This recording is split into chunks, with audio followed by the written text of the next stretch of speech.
뭐 했을지 뒤에 있으니까 가져가시고 26회까지 5회 분씩 드립니다. 다음에 25회가 돌아가면 또 드릴 테니까. 자, 127페이지 보세요. 가처분은 우리 기출문제 분석할 때 직접 나온 게 이제 최근에 한두 번 있습니다. 뜻만 아시면 됩니다. 대체로 가압류하고 비교해 드릴 건데, 가처분의 의의 보세요. 가처분이란 부동산에 관한 권리 이전, 말소, 설정 등기 청구권 보존을 위해서 처분 금지 가처분입니다. 항상 그죠? 등기 기록에 보면 처분 못한다 이렇게 돼 있는데, 반대로 나중에 그죠? 가처분돼 있는 것도 처분이 됩니다. 그건 나중에 설명하고. 2번, 한편 채권자의 피보전 권리가 금전 채권은 돈입니다. 이 돈을 안 주면 가압류를 하는데, 요 가압류에는 청구 금액이 1억이면 1억이 기록됩니다. 여기 보세요. 제가 가시 삼형제 등기, 가시 삼형제 등기라는 게 그죠? 가등기, 가압류, 가처분입니다. 가등기는 그죠? 방금 앞 시간에 가등기 요거는 매매하기로 원인이, 자, 갑의 부동산의 을이, 여러분이 채권 을이라면 내가 저 부동산을 매매하기로 뭐 했습니다. 얘야, 요 집을. 가등기를 잘 안 하는데 앞으로 실무에 가시면 가등기를 많이 활용해야 됩니다. 여러분, 매매하기로 예약을 하고 계약금 준 상태, 계약금을 주고 가등기를 미리 치는 겁니다. 그게 매매 예약의 가등기입니다. 그 다음에 가압류는 그죠? 여러분 집에 가압류가 들어왔다면 누가 돈 달라는 겁니다. 세금 안 내도 압류 들어오는 거 아시죠? 근데 가압류는 미리 압류하는 겁니다. 금전 채권이라 그랬죠. 채권자의 돈입니다.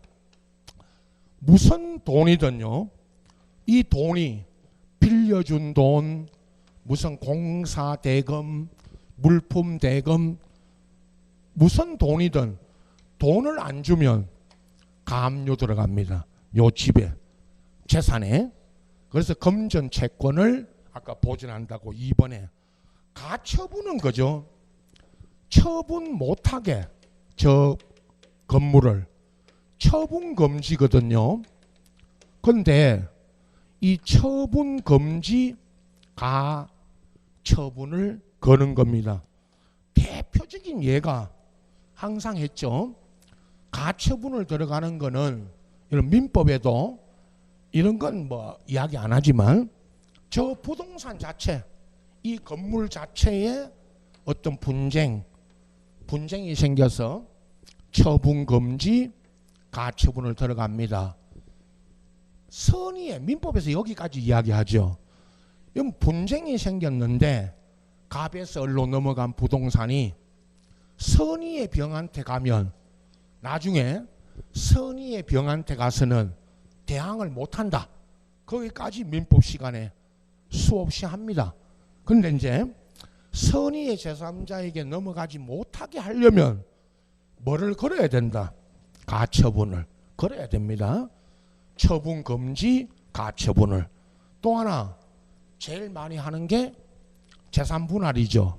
이혼하고 재산 분할을 받기 위해서 미리 가처분을 거는 겁니다. 보통은 부인 쪽이죠. 남편이 부인 명의로 있죠.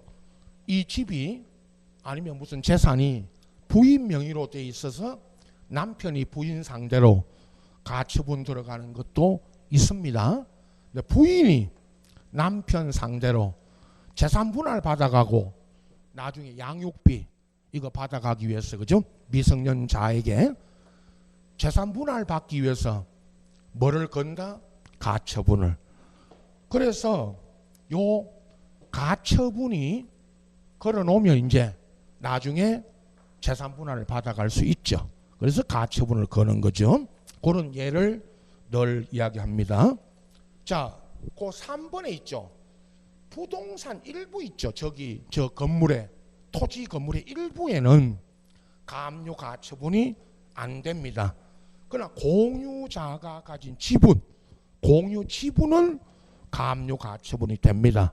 요건 늘 우리 가압류 가처분 물을 때 부동산의 일부냐 지분이냐 구분해 주시고, 이번에 가처분 등기는요, 여러분 가등기는 오늘 배웠고 앞 시간에 이건 당사자가 갑이 을한테 매매 예약을 했을 때 갑하고 을이 가서 가등기 치는 거고요. 가압류 가처분 이거는요, 첫 번째 나오는 게 그죠? 처분금지 가처분 등기하고 가압류는 집행법원에 가서, 여러분 가압류 가처분은 이거 걸려면 여러분도 앞으로 직접 해야 될 경우도 있고 주변에 주위에 가압류 가처분 들어가야 될 경우가 대단히 많습니다.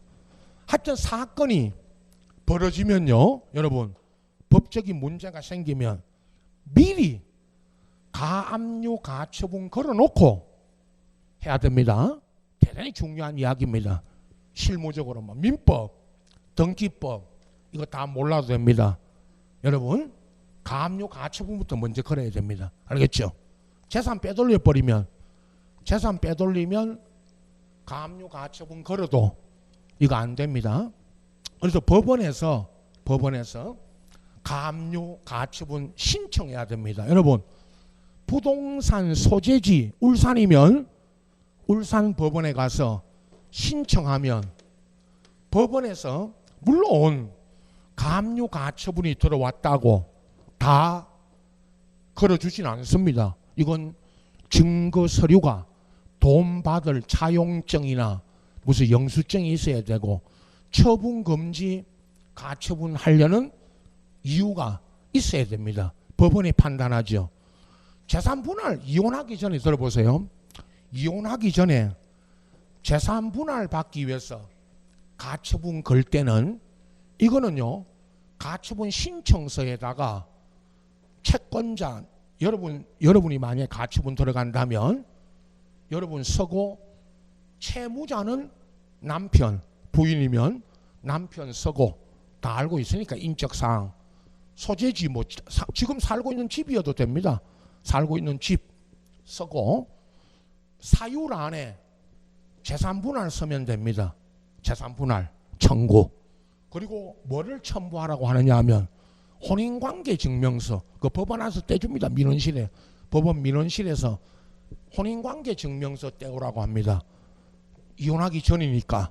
이혼하고 나서도 할 수 있지만 전에 하는 거니까 혼인관계 증명서만 딱 붙이면 법원에서 바로 가처분 걸어줍니다. 제일 잘해주는 게 재산분할입니다. 알겠죠? 이건 바로 가처분 걸어줍니다. 그래서 법원이 신청하면 촉탁, 법원이 결정해서 촉탁으로 합니다. 우리 시험에요, 제일 많이 나오는 게 가압류 가처분은 직접 등기소 가서 등기소에 직접 가가지고 재산분할 받아야 되니까 가처분 해주세요 해서는 안 해줍니다. 어디로 가라고 합니다. 법원. 법원 가서 신청하고 법원의 결정에 따라 거기 법원이 뭐를 해줍니다. 촉탁을 해줍니다. 등기관이 처분금지 가처분 등기할 때는 가처분의 피보전, 보전할 권리, 저거 재산분할과 금지사항, 뭐를 처분 못한다고 기록해둡니다. 그러나 여러분 또 하나 묻는 게, 이거 오늘요 가등기 저 집, 가등기 가압류 가처분 걸려있는 저 건물도 처분됩니다. 처분됩니다. 그 이야기는 계속 나옵니다. 처분하면 어떻게 되는지는 제가 좀 이따가 설명드릴 겁니다. 이거 가처분 걸려도요 처분됩니다. 2번 가처분의 피보전 권리가 소유권 외의 권리 설정 등기 청구권. 예를 들면 저당 등기를 들어가야 되는데 여러분 누가 여기에 이 집에 저당을 설정하려고 등기 청구를 했는데 저당을 등기 안 해줘요. 저 집 주인이. 그러면 저당권 등기 청구권을 보전하려고 소유권, 그 소유명의 소유자를 가처분 채무자로 할 때 그 가처분 등기는 등기기록적 갑구에 들어갑니다. 누구 상대로 들어가니까요? 소유자. 여러분 이 말입니다.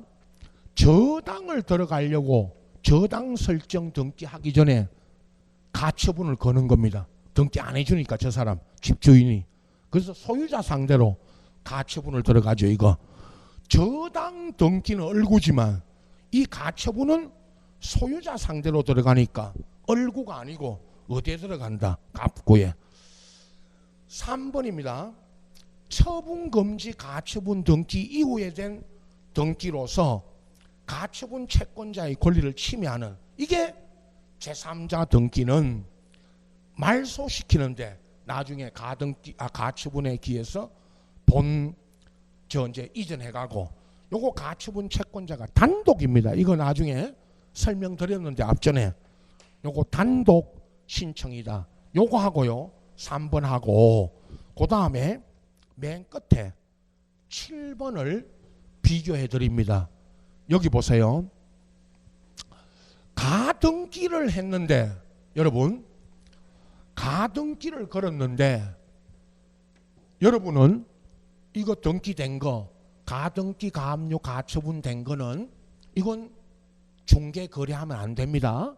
단 가압류 걸린 거는 요 돈이 1억이면 요 1억을 갚는 조건으로 이걸 가압류를 풀고 말소하고 돈 갚고 요거 돈 갚고 저당처럼 요 돈 갚고 가압류 걸린 거를 나중에 돈 갚고 말소하고 가면 됩니다. 근데 요거는 이제 매매 대금에서 1억을 갚아야죠. 여러분 어제 뭐 최순실이가 징역 18년에 벌금은 200억인데 추징금이 벌금은 안 내면요.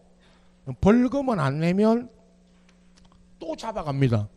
교도소에서 강제 노역해야 됩니다. 추징금 있죠. 벌금은 200억입니다. 추징금은 63억입니다. 18년에다가 3년 더 있었죠. 앞전에 3년짜리 또 있었어요. 앞전에 입시 비리 이화여대 자기 딸 넣으려고 하여튼 그거 3년. 이번 국정농단 18년 21년입니다. 합쳐서 21년 3년 6개월 살았잖아요. 지금 그죠? 2036년에 나온답니다. 2036년에 안 풀어주면 사면으로 그죠? 21년 받았습니다. 근데 앞전에 작년 2월에 최순실이 강남에 있는 빌딩 아시죠? 미성 빌딩이 200억인데 시가가 200억 넘습니다. 제가 200억에 내놓은 겁니다. 빨리 팔라고 200억인데 여기에 법원이 추징금이 1심에서 70억이었거든요. 어제는 63억에 추징금을 때렸는데 이건 안 내면 강제집행 들어옵니다. 70억이었는데 1심에서 집행보전 저 빌딩에 법원에서 1심 판결 선고와 동시에 처분 못하게 가처분을 걸었던 겁니다. 저기다가 그래서 저거를 70억에 가압류나 가처분이 걸려 있으면요 추징금 국가가 받으려고 이걸 갚아야 되니까 이거 산 사람이 130억에 샀습니다. 그럼 70억을 빼고 산 겁니다. 저 사람이 이 70억 갚아야 돼요. 저 최순실이 빌딩에 70억의 보전 처분이 걸려 있거든요. 가처분이. 근데 처분됐잖아요. 보세요. 처분됐잖아요. 저거 130억에. 저거 1년에 세가 20억 나옵니다. 굉장히 좋은 빌딩. 강남 그 신사동에 있습니다. 테란로에. 이거 1년에 20억 나와요. 세가 지하 2층 지상 7층. 여기는 이런 건물은 공실이 많잖아요. 지금 밑에 층에 우리 이 동네가 지금 다 그렇습니다. 울산도 그렇고 지금. 근데 이거는 공실 없습니다. 전부 다 들어와 있습니다. 이거는 1층이요. 제일 좋은 1층이 한 달에 세가 4, 5천만 원입니다. 4, 5천만 원. 근데 130억이 거래됐습니다. 저거 산 사람 이제 어제 확정됐죠. 이제 추징금 63억 내면 됩니다. 7억 벌었네요. 70억에 걸렸거든요. 1심에서. 좀 깎았어요. 63억으로. 요거 63억 내면 됩니다. 요걸 갚는 조건으로 저거 샀습니다. 그러면 저렇게 가등기 가압류 걸린 것도 처분됩니다. 갚으면 되니까요. 그럼 나중에 이제 요 63억 갚으면 보전 처분이 이제 말소됩니다. 등기부에 딱 걸려 있거든요. 근데 여기 보세요. 이제 거꾸로 가처분된 거 있죠. 1번 소유자 갑의 부동산에 2번에 가처분이 들어와 있습니다. 을이. 그런데 가등기가 돼 있으면 여기가 아까 3번 또 제3자 병에게 넘어간 겁니다. 그러면 1번이 3번한테 처분한 겁니다. 이거 질문 많이 받습니다. 처음에 우리 여기 다니면 공부할 때. 아니 처분 금지 가처분이 걸려도 처분이 된다는 겁니다. 전혀 모순되죠. 앞뒤가 안 맞습니다. 여러분. 을이 갑의 부동산에 저 집에 가처분 걸어놨는데도 제3자 병에게 처분이 된다는 겁니다. 요거 첫 번째 묻는 겁니다. 그러나 여러분은 앞으로 가처분 걸린 거를 이렇게 처분받아가면 안 됩니다. 여러분. 그러나 이렇게 처분받아갔습니다. 을이 있잖아요. 이 가처분을 말소하는 게 아니고 4번에 이전 받아갑니다. 을이 이렇게 나옵니다. 시험에는. 을이 가처분 걸었다가 이제 이전 받아가면 저 집을 가져가면 요 지금 3번 있죠. 여러분. 3번은 이 제3자 병의 등기 요거 제3자 병의 등기는 이거 말소시키는데 을이 이거 앞전에 이 말소 등기로 갔다 올 겁니다. 단독 신청으로 말소시키고요. 7번을 먼저 보세요. 여러분. 7번 가처분 이후에 등기가 없는 경우에 가처분 채무자를 의무자로 권리 이전해가고 을이 직권으로 그 가처분 등기 있죠. 요거 을의 가처분 여기 보세요. 가처분 했다가 이전 받아갔으니까 을의 가처분은 직권 말소입니다. 요건 직권 말소예요. 6번도 있죠.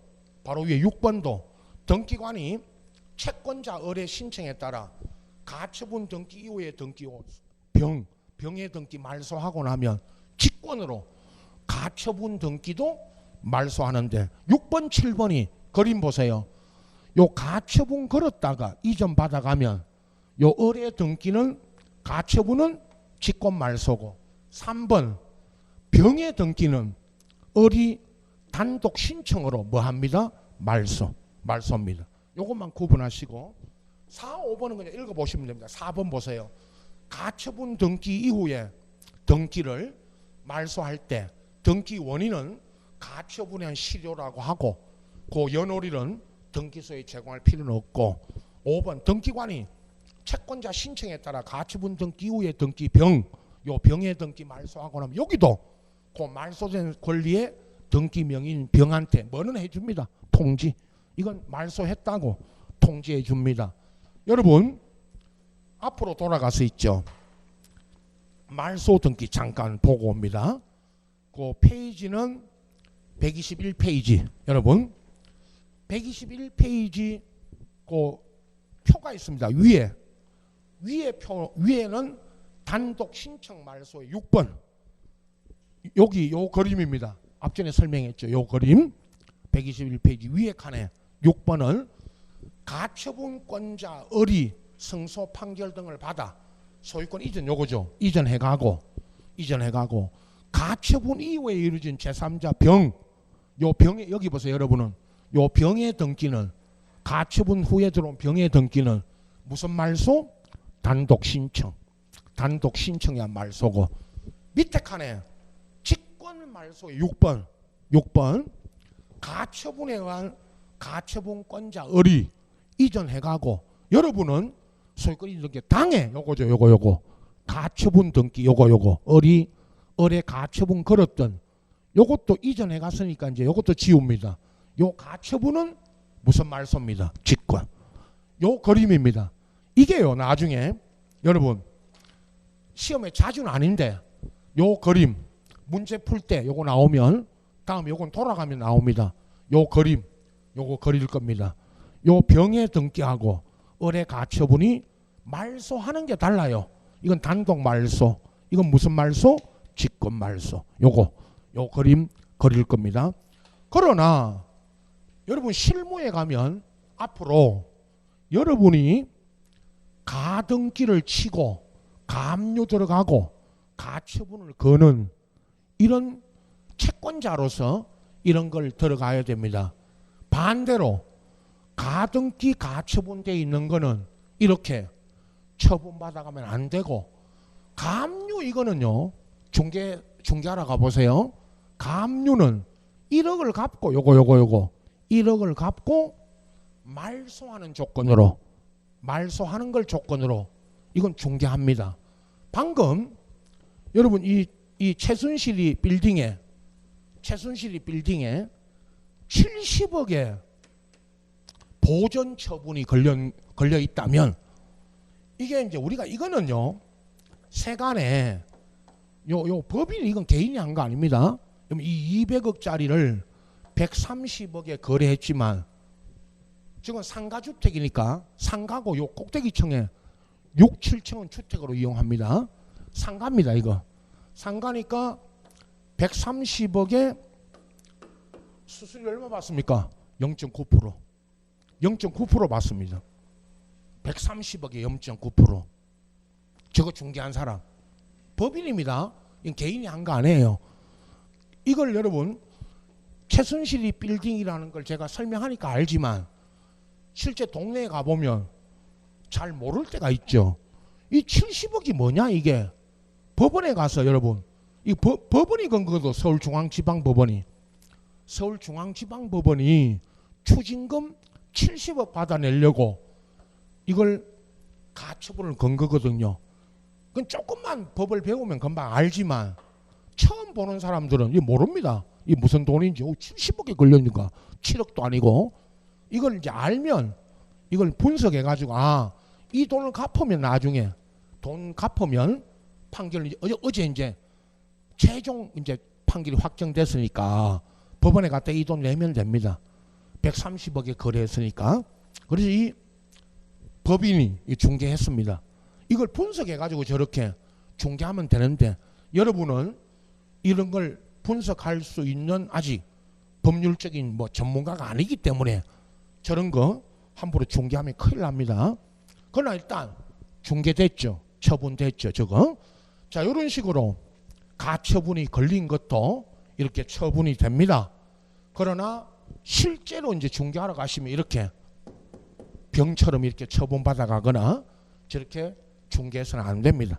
법에는 이렇게 이제 돼 있죠. 자, 다시 돌아와서 127페이지 여러분 가압류 가처분만 오늘은 요 구분하시고 요 그림만 알고 계시면 됩니다. 요 그림만 자주 나오는 거 아니고 나중에 이제 아직 우리 요 26회까지는 가처분 가압류가 직접 나온 건 없었고 오늘 문제 중에 아까 제가 앞 시간에 가등기에도 가압류 가처분이 들어올 수 있다. 거기까지 이제 나왔죠. 오늘 예상 기출 문제는 128페이지 9페이지가 이의 신청이고 벌칙은요 130페이지 마지막 등기 벌칙은 시험에 잘 안 나옵니다. 그러나 제가 간단하게 이거 소개할 겁니다. 이의 신청 먼저 보세요. 최근에 오늘 문제 아까 제가 26회 하나 28회도 답은 똑같다고 이야기했죠. 답은 똑같은 답이었습니다. 자, 여기 보세요 여러분. 이의 신청 뭐 내용 많지 않습니다. 정리하시면 됩니다. 그림은 이렇습니다. 우리가 이제 이해관계인이라고 씁니다. 이해관계인이라고 하는 거는 등기관에 내린, 여기 등기관이고 여기가 지방법원입니다. 등기관이 내린 어떤 처분이나 결정에 우리는 많지 않죠. 등기소에 가가지고 뭐 1생에 등기할 수 있는 기회가 뭐 집을 뭐 아주 사고 파는 뭐 임대사업자나 이런 전문업자들 아니면 개인들은 일생에 뭐 몇 번 등기 뭐 몇 번 합니까? 그러나 등기소에 있는 등기관이 무슨 처분 결정을 내렸는데 요에 대해서 불복을 하면 지방법원에다가 이의 신청을 하고 이의 신청에 대한 심판, 이 판단은 지방법원이 나중에 판단하게 됩니다. 요 그림 보면서 첫 번째 그죠. 이의 신청이란 등기관의 위법 부당한 결정 처분을 위하여 불이익을 받게 될 이해관계인이 지방법원에다가 그 시정을 요구하는 제도고요. 지금 그림처럼 2번 등기관의 위법 부당한 결정 처분은 행정심판이나 저 등기관 상대로 행정심판을 하거나 행정소송은 대상이 아니다. 결국은 앞에 1번처럼 등기법에는 등기관 처분에 대한 이의 신청 제도 요거 이의 신청 제도를 두고 있는데 이걸 거쳐야 됩니다. 그러니까 소송하는 거는 안 되는 겁니다. 요건에 보시면 여기 이제 쭉 나오는 게요, 여러분.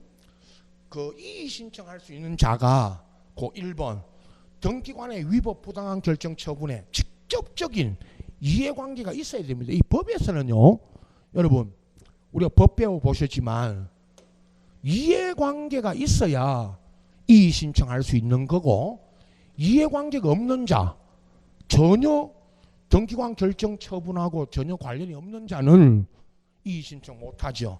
2, 3, 4, 5, 6번에 특히 2, 3, 4, 5번에 나옵니다. 2번에 그죠?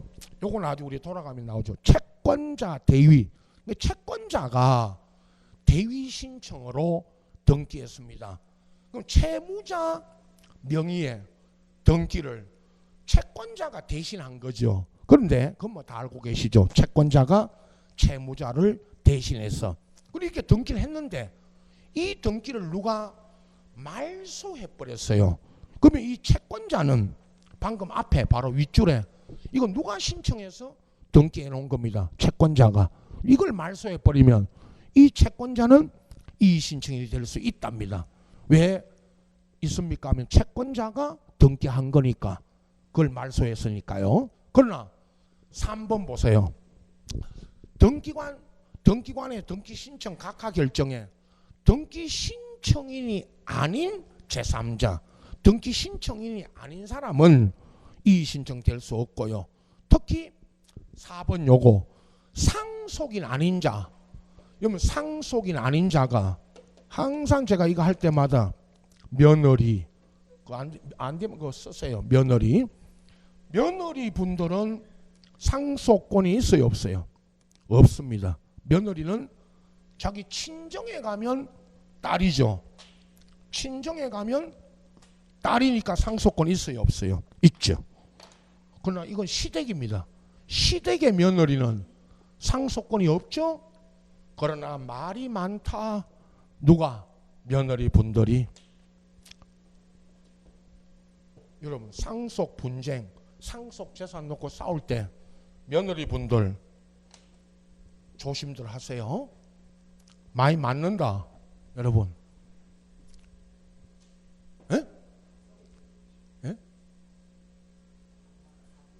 할 말이 그럼 상속권도 없는 사람이 상속 재산에 대해서 이거 상속 등기가 위법하다고 이의 신청하러 갔죠. 그러나 이의 신청할 수 있다 없다? 없다. 상속인 아닌 자는 안 됩니다. 5번 저당 설정자는 저당권자의 저당권 양도에 따른 이전. 여러분 저당권 양도는 이 사람 저당권자가 하는 거고, 이거 할 때 오늘도 이거 나오죠 여러분. 저당권 양도할 때 앞에 설정자, 소유자, 성낙을 동의나 성낙은 요하지 않는다. 그건 우리가 이제 배웠고 시험에 나오죠. 근데 저당권자가 저당권 양도한 데 대해서 이전한 데 대해서 저당 설정자는 이건 이해관계는 아닙니다. 이의 신청할 수 있다 없다? 없다. 설정자는 안 됩니다. 6번에 요거죠. 두 번 다 답이 이의 신청에 대한 부당 여부의 판단은 등기관 결정 처분 당시를 기준으로 하고, 요거죠 요거. 이 결정 처분 후에 여러분 보세요. 결정 처분 결정 후에 나타난 새로운 사실이나 새로운 증거 방법이 뭐냐 하면 새로운 증거 자료입니다. 이거 가지고는 이의 신청할 수 있다 없다? 없다. 두 번 다 26회 오늘 26회 28회 다 이거 갖고 물었고 둘 다 답이 똑같았습니다. 129페이지에 이의 신청 절차에 그 1번 2번을 잘 구분해야 됩니다. 1번 등기관 위법 부당한 결정 처분에 이해관계 있는 자는 등기관을 감독하는 관할, 요 등기관이 소속되어 있는 관할 지방법원에 이의 신청합니다. 우리 울산 지방법원 관할에 각 등기소에 있는 등기관 처분이면 울산 지방법원에 이의 신청하는데, 다만 2번 이의 신청은 이의 신청 대상인 등기관 결정 또는 처분하고 이의 신청 취지와 이유 등을 적어 등기소에다가 이의 신청서 제출은 등기소에 합니다. 여기 보세요. 이의 신청을 어디다 하느냐라고 물으면 지방법원이지만 이 신청서는 신청서를 작성해 가지고 이건 어디 갖다 냅니다. 등기소 갖다 냅니다. 이 신청서는 왜 여기다 내는지 좀 이따가 그 이의 신청이나 조치에 나옵니다. 나중에 4번에. 위에 그 3번 이의 신청 기간은 제한이 없으므로 언제든지 할 수 있다. 이 기간 언제까지 이의 신청에 대한 기간은 없습니다. 기간은 없고. 4번 등기관 결정 처분에 이의라는 말이 이의 신청하더라도 이미 내린 저기 결정 처분에 대한 집행을 정지하는 효력이 없다. 이걸 다른 말로 이의 신청에 관하여 집행 부정지 원칙이면, 여기 보세요. 등기관이 내린 처분 결정에 이의 신청을 해도 이미 내린 처분 결정에 대한 집행은 정지된다 안 된다? 안 된다. 정지되지 않습니다. 이의 신청에 대한 조치입니다. 1번에 그 등기관 조치가 나옵니다. 등기관은 자기가 판단해서, 여기를 보세요. 자기가 내린 결정 처분에 이의 신청이 들어왔기 때문에 등기관이 이제 판단해서 1번 이의 신청 이유 있다. 이의가 이유 있다. 자기가 한 처분이 잘못됐다고 판단하면 그에 해당하는 처분을 다시 해줍니다. 하면 되고, 2번 반대로 등기관은 이의가 이유 없다. 자기가 한 처분 결정이 옳다. 이의 신청 이유 없다 라고 인정하면 이의 신청일로부터 3일 이내에 자기 의견서를 붙여 이의 신청서를 관할 지방법원으로 보냅니다. 송부죠. 여기 보세요. 이의 신청 이유 없다. 내가 한 처분이 옳다. 그러면 3일 이내에 이의 신청서를 어디로 보냅니다. 지방법원으로 보냅니다. 등기관이 보냅니다. 3번 이의의 송달 등에 대해서는 민사소송법을 준용하고 이의에 대한 비용 수수료 있죠. 비용. 요거는 비송사건 절차법이라고 있습니다. 요 법이 준용된다는 것만 뭐 그냥 이건 준용한다는 것만 아시고, 자 2번 관할 지방법원의 조치입니다. 자 여러분 이제 지방법원에서 결국 지방법원에서 심판합니다. 1번 관할 지방법원은 이의 신청에 대하여 결정을 하기 전에 등기관한테 이게 이제 가등기 해둬라 또는 이의 신청이 있다는 뜻을 부기등기하라고 명하는데, 자 여러분 이의 신청이 들어왔기 때문에 어떤 등기에 지방법원에서 이거 명령, 이게 나중에 우리 돌아가면요 지방법원 명령에 한 등기입니다. 가등기 해두라고 할 수도 있고 이의 신청이 있다는 것을 부기등기 해둬라 라고 할 수도 있고, 2번 지방법원은 이의에 대한 이유를 붙여 결정을 하고 이 경우 이의에 이유 있다고 인정하면 등기관한테 그에 해당한 처분을 명령하고 그 뜻을 이의 신청인과 등기상 이해관계인에게 알려준다. 그리고 3번 위 지방법원 결정에 대해서는 비송사건 절차법이 따라 항고, 여기 불복하면요 여러분 보세요, 지방법원 심판에 불복하면 고등법원에 불복하면 대법원에 항고할 수가 있고, 4번 등기관이 지방법원 명령에 따라 아까 등기할 때 그 명령을 한 지방법원 명령 연월일 명령에 따라 등기한다는 뜻을 기록하는데, 다만 등기 연월일은 따로 기록 안 하고 이렇게 명령에 따라 기록한다고만 적습니다. 자 여기까지가 이의 신청입니다. 한 번씩 쭉 읽고요 여러분 이렇게 오늘 여러분 갖고 있는 문제 20번 보십시오. 20번 답은 아까 28의 문제, 오늘 요 해설지 드렸지만 28의 문제하고 똑같은 답이 1번 새로운 사실, 새로운 증거 방법으로는 이의 신청할 수 있다 없다? 없다. 2번 상속인 아닌 자, 이때 며느리가 나왔었죠. 며느리 분들은 상속인이 아니니까 상속 등기 위법하다 하여 이의 신청할 수 있다 없다? 없다. 3번 이의 신청은 구술로는 안 됩니다. 구술로 아닌 반드시 뭐로 해야 됩니다. 서면. 이의 신청은요 여러분 구두로는 안 됩니다. 그리고 기간 제한이 있다 없다? 없다. 4번은요 아까 이의에는 이 말은 이의 신청해도 이미 내린 등기관 처분 결정에 대해서는 이의를 하더라도 집행 정지하는 효력이 있다 없다? 없다. 그리고 5번은 등기 신청 각하 결정에 이의 신청하더라도 등기관 이의 신청을 하는데 등기관 각하 결정이 부당하다는 사유로도 족하다. 이 말이 무슨 말이냐면 등기관이 내린 처분 결정이 그죠 위법한 경우에도 이의 신청할 수 있지만 위법하진 않지만 부당이라는 말 아시죠? 법에는 위반 안 됐지만 부당하다는 이유로도 이의 신청할 수 있다 이 말입니다. 위법해도 되고 부당한 경우에도 할 수 있다 이 말입니다. 우리가 보통 뭐 언론에서 정치권 이런 이야기 할 때 당신 뭐 자기들끼리 무슨 정치적 이야기 할 때 그죠? 법에는 위반이 안 돼도 법 위반 아니어도 도덕적으로 비난받는 경우가 있죠. 그게 부당입니다. 부당하다 이 말이죠. 처사가. 그래서 위법 부당한 경우 다 된다. 그 말을 이렇게 쓴 겁니다. 자 26회 문제 이렇게 나왔고 그죠? 자 130페이지 보십시오 여러분. 앞에 벌칙 이거 뭐 이런 벌칙이 있다는 것만 아십시오.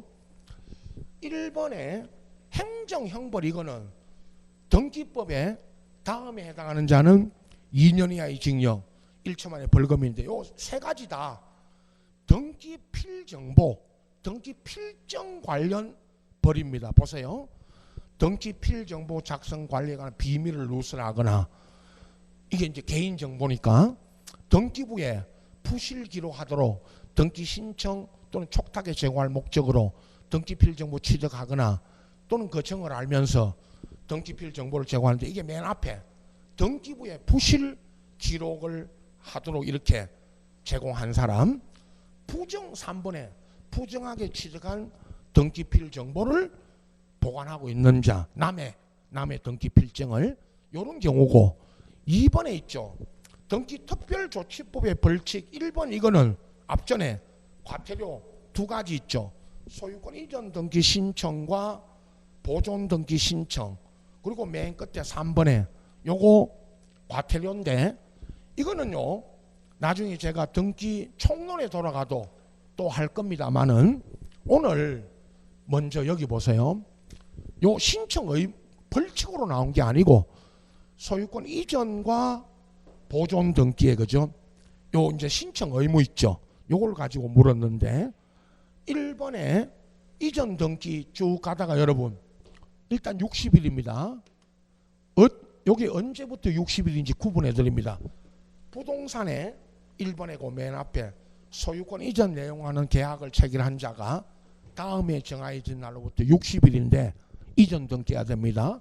1번이 기억 참, 그 기억에 서로 대가적 채무를 부담. 이거 민법에서는요 쌍무계약이라 그러지만, 여러분은 요 1번 전체가 매매는 언제부터 60일이냐 하면, 거기 보세요. 반대급부 이행이 완료된 날, 그게 뭐냐?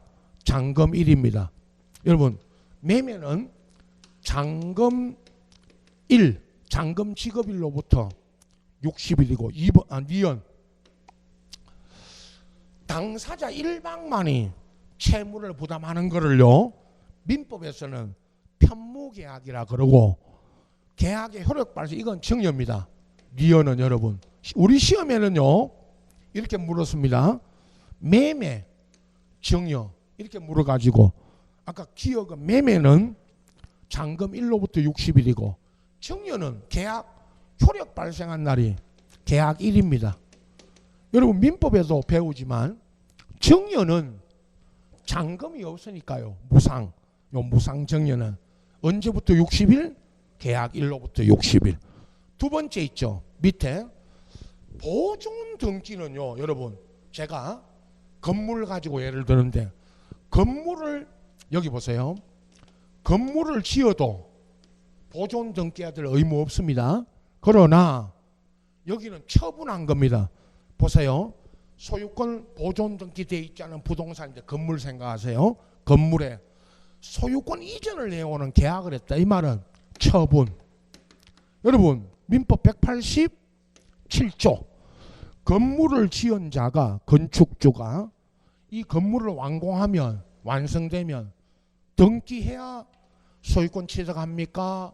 등기 없이 취득합니까? 등기 없이 취득합니다.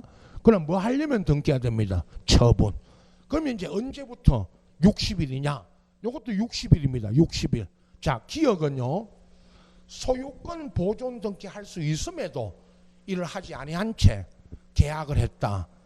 그러면 이건 무슨 말이냐면, 뭐 건물을 신축해놓고 이제 보유하고 있다가, 갖고 있다가, 여러분이 건물을 지어놓고 갖고 있다가 처분했습니다. 계약을. 그건 처분한 날로부터 60일이고, 니은은요 계약을 체결한 후에 보존 등기할 수 있게 됐다. 이 무슨 말이냐면, 우리가 다 아시는 선분양 후 건설입니다. 아파트도 그렇고요. 여러분 보세요. 우리나라의 제일 나쁜 관행 아시죠? 이거 선분양 후 건설. 분양을 먼저 했습니다. 계약을. 분양이 매매입니다. 여러분 아파트 분양 받는 것도 매매고, 상가를 먼저 분양받고 1년 2년 후에 건설됐죠. 그러면요 이 경우는 보존 등기할 수 있게 된 날이 요 분양된 건물이 완공된 날로부터 60일. 이거 등기해 가지고 이제 이전해 줘야 되니까 이겁니다. 니은은. 그러면 3번에 이거 안 하면 맨 끝에 과태료 있다는 것만 아십시오. 등기 권리자가 상당한 사유 시 위 등기 신청 해태하면 게을리하면 그 해태한 날 당시 부동산의 세법 시간에 취득세에 5배 이하인데 이 말은 그 액수는 시험에 나온 적은 없고요. 과태료가 부과된다. 이거 안 하면 이것만 알고 계시고 우측에 행정 형벌 있죠, 여러분. 중간 생략 등기는 등기 원인 허위 기재인데 여러분 중간 생략 등기는 못합니다. 원래 이거 조심해야 돼. 민법 시험에 재작년에 중간 생략 등기는 여러분 부동산 등기 특별조치법에서 중간 생략 등기가 허용됩니까? 금지되어 있습니까? 금지. 그리고요, 이거 허용하는 거 아닙니다. 이거 등기 원인 허위 기재가 정여해놓고 뭐한 것처럼 등기했다 매매 이겁니다. 우리가 두 가지 묻죠, 여러분. 오늘도 이런 거 등기 시험에 정여를 매매로 등기한 것도 유효다 무효다? 유효다. 정여해놓고 민법 시험에도 뭐 수없이 나오고 우리도 하죠. 등기 총론에 들어가면 갑이 을한테 정여해놓고 매매한 것처럼 등기했다. 중간 생략 등기 이거 여러분 갑을병이 삼자 합이 있든 없든 중간 생략 등기했다. 원칙은 유효 무효? 유효. 그러나 토지거래 허가구역 작년에 민법 시험에 토지거래 허가구역에서의 중간 생략 등기는 무효. 그건 민법 시험에 나왔죠. 끝에 있죠. 여러분 맨 끝줄에 이게 이거 하게 되면요 3년 이하의 징역 1억 원 이하의 벌금이에요. 이 대단히 무거운 벌입니다. 여러분 앞에 거는 그냥 읽으시면 됩니다. 조세 부과 세금을 면하거나 면탈 이 말입니다. 세금을 면탈하거나 다른 시점 간에 가격 변동에 따라 이득을 얻는데 이게 토기입니다. 토기 목적으로 하거나 소유권 등 권리 변동 규제하는 법령 제한을 회피 법 위반 법을 회피할 목적으로 중간 생략 등기하거나 등기원에 허위 기재하면 이거 등기하면 3년 이하의 징역 1억 원 이하의 벌금인데 사실은요 이 벌칙을 묻는 거는 중개사법 책과 요약집에도 있습니다. 이거 중개사법 시험에 나왔었어요. 사실은 이게 우리 시험에는 이게 벌칙이 있다는 것만 아시고 민법 시간에는 이 전체를 어떻게 설명하느냐 하면 보세요. 일반 지역 토지거래 허가구역 말고 일반 지역에서의 중간 생략 등기나 등기 원인 허위 기재는 등기 특별조치법에 이 규정은 강행 규정 중에 효력 규정입니까? 이거 단속 규정입니까? 단속. 이건 단속 규정이다. 이 규정은. 그래서 행위 자체는 이게 위반해도 중간 생략 등기하거나 등기 원인 허위 기재로 이거 등기해도 유효다 무효다? 유효다. 그러나 뭘 받게 된다? 벌을. 그럼 민법 시간에 여러분 효력 규정 위반은 무효지만 단속 규정 위반은 유효다 무효다? 유효다. 행위 자체는. 그럼 뭐를 받게 된다? 벌을. 이게 벌칙을 받는 겁니다. 2번 미등기 전매 거민 위반인데 무슨 말이냐면요. 이거 끝에 요건 1년 이하의 징역 3천만 원 참 3천만 원의 벌금인데 설명합니다. 부동산 소유권을 이전받는 걸 내용으로 계약을 한 자가 그 부동산에 다시 제3자와 이전 내용을 한 계약이나 제3자에게 계약 당사자 지위를 이전했다. 거기까지 이겁니다. 여러분 갑이 을한테 팔고 을이 미등기 상태에서 을이 다시 누구한테 팔았다? 병에게. 요 제3자에게 팔았어요. 그러면 먼저 이전한 계약할 때 먼저 체결된 계약 여기 갑하고 을 간에 체결된 요 계약에 금인 받아야 됩니다. 먼저 여기도 받고 여기도 받아야 됩니다. 이걸 금인 안 받으면 금인 안 받고 등기 넘어가면 이거 금인 위반으로 1년 이하의 징역 3천만 원의 벌금입니다. 요겁니다. 그래 요거는 미등기 전매 그러니까 금인 안 받고 갑을 간에 미등기 뭐 했다? 전매. 요게 전매한 거예요. 전매. 요 벌칙만 있다는 것만 아십시오. 이거는 우리 시험에 이거 있죠. 이거 3년 1억 1년 3천 이걸 묻는 건 없었고, 민법하고 중개사법, 민법과 중개사법 관련해서 내가 나온 겁니다. 민법 시간에는 이렇게 해도요. 여러분 보세요.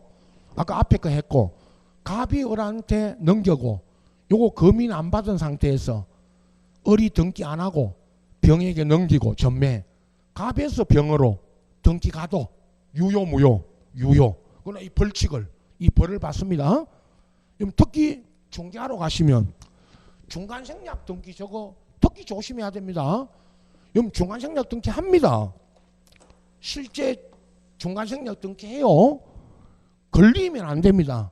제일 중요한 게 뭐다? 안 걸려야 된다. 알겠죠? 코로나 제일 중요한 게 뭐죠? 안 걸리면 됩니다. 그죠? 안 걸리면 되잖아요. 남들이 걸리든 말든. 그죠? 걸리면 이 벌 받습니다. 알겠죠? 벌금 때립니다. 이거 징역형은 안 가요. 벌금 때립니다. 이면 3억짜리 중간생략 등기가 걸렸죠. 매도인, 매수인, 중개업자 걸렸죠. 3천만 원씩 벌금 나옵니다. 3천만 원 때려요. 벌금. 나중에 여러분 법원에 가서 3천만 원 벌금만 맞아 보세요. 차라리 징역을 때리세요. 저한테 6개월을.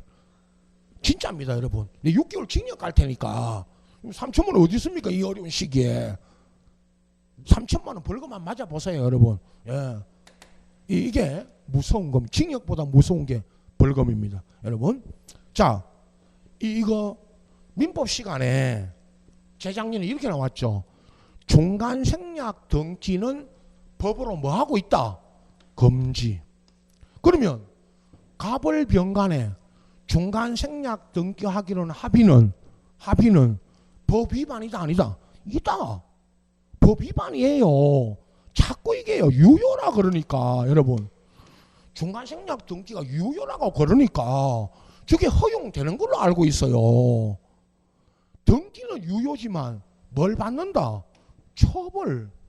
그래서 민법 시험에 뭐라고 나왔냐? 1번에 중간생략 등기하기로는 3자 합의는 법적으로는 금지되어 있고 그건 적법한 행위가 아니다.